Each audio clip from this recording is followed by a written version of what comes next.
It started with a faint whimper that neighbors thought was the wind. For years, that tiny sound went unnoticed, buried beneath laughter, traffic, and time. In a quiet neighborhood on the outskirts of town, an old, decaying house stood silent. Its windows were boarded, its yard overgrown, and its story forgotten. But beneath that crumbling structure, in a dark and airless basement, something still breathed.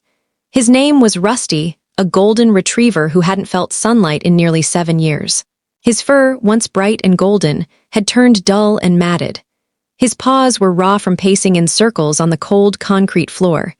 He had a single rusty bowl, half filled with stale water, and a pile of shredded newspapers that served as his bed. The man who locked him there had long moved away, perhaps dead, perhaps in prison, but Rusty remained a prisoner of time. For the first few months he barked, loudly, desperately. He cried for help, scratched the door, even howled at the echo of his own voice.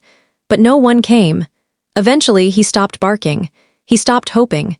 He simply waited in darkness, in silence. The world above moved on, but below, time stood still. Then one day, everything changed. A young couple moved into the old property. The realtor said it had a little basement storage. But when the new owner, Emily, went downstairs with a flashlight, she froze. 2 glowing eyes stared back at her from the corner.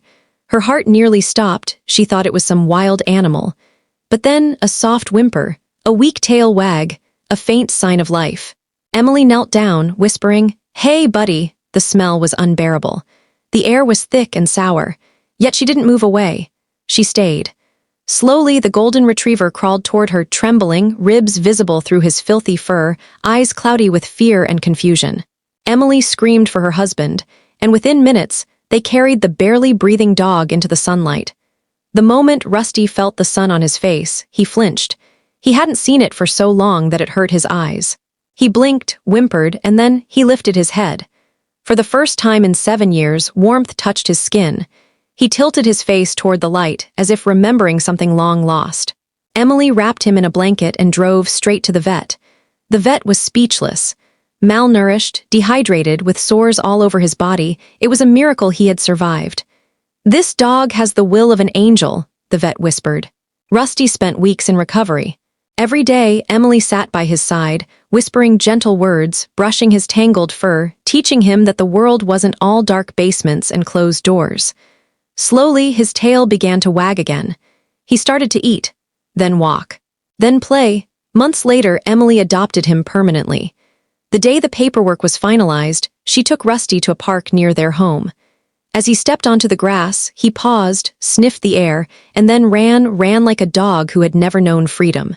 The wind caught his fur, and he looked up at the sky as if to say thank you.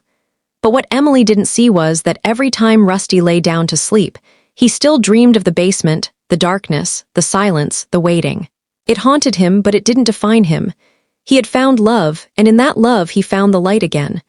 One evening, as the sun set, Rusty rested his head on Emily's lap, his eyes soft and tired. He had lived enough pain for a lifetime, but now he knew peace. He had finally learned that even after years in the dark, the sun can still find you, and when it does, it heals everything.